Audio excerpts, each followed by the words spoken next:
আসসালামু আলাইকুম বন্ধুগণ, আমার আরেকটি নতুন ভিডিওতে আপনাদেরকে জানাই স্বাগতম। আমি আজকে আরও একটি মুঘল আমলের নির্মিত মসজিদ আপনাদের সামনে পরিচয় করিয়ে দেব। মসজিদটির নাম খাজা শাহবাজ মসজিদ বা জিন মসজিদ। ঢাকা বিশ্ববিদ্যালয়ের টিএসসি মোড় থেকে দোয়েল চত্বর যাবার সময় হাতের ডান দিকে তিন নেতার মাজার চোখে পড়বে। জাতীয় তিন নেতার মাজারের ঠিক উত্তর দিকে একটি গলি রাস্তা হাইকোর্টের দিকে চলে গেছে। ওই রাস্তা দিয়ে গেলেই হাতের ডানে চোখে পড়বে এই ঐতিহাসিক মসজিদটি। মুঘল আমলের ইতিহাস, সভ্যতা ও ঐতিহ্যের সাক্ষী হিসেবে দাঁড়িয়ে আছে এই হাজী শাহবাজ মসজিদ। ঢাকার রমনা এলাকার একটি অন্যতম ঐতিহাসিক নিদর্শন।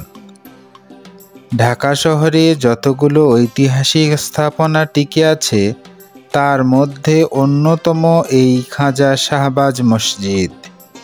সোহরাওয়ার্দী উদ্যানের খুব কাছেই এটি অবস্থিত।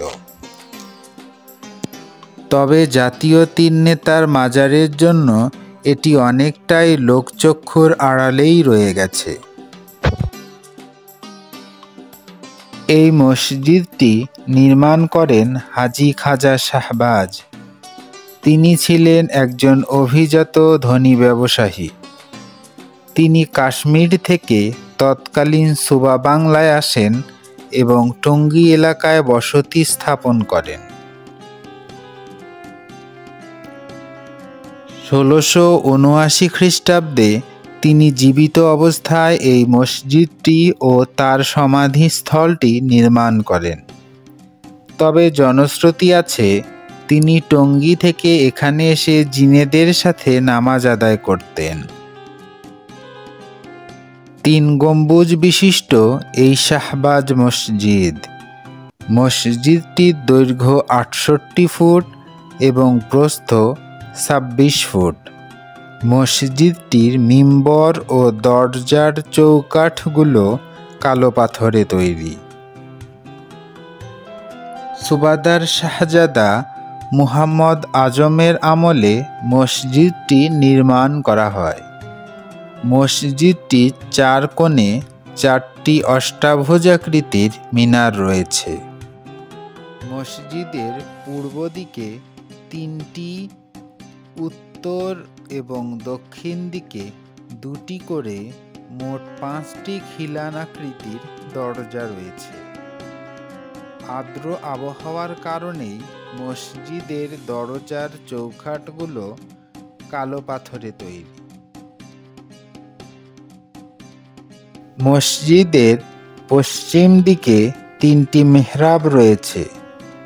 এর মধ্যে মাঝখানের মেহরাবটি আকৃতিতে বড় এবং বেশ কারুকাজপূর্ণ।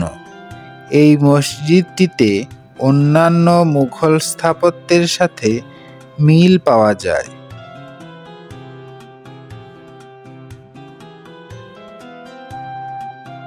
মসজিদের পূর্ব দিকে হাজী খাজা শাহবাজের সমাধিসৌধ। এটি ১ গম্বুজ ইমারত বিশিষ্ট। এর চারপাশে আছে ৪টি মিনার। বংশানুক্রমিকভাবে একটি পরিবার এটির দেখাশোনা করে আসছে।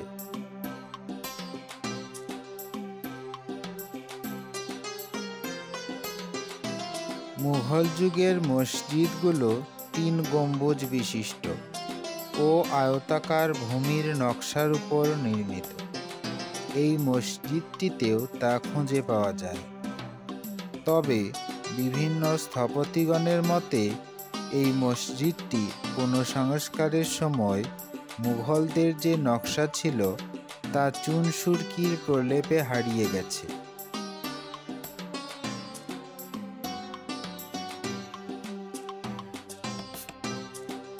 বর্তমানে বর্তমানে মসজিদটি লোকচক্ষুর আড়ালে থাকলেও এই মসজিদের ভিতরে গেলে বোঝা যায় শতবর্ষ আগেও ঐতিহ্য ও পদচারণায় পূর্ণ ছিল কালের নীরব এই মসজিদ।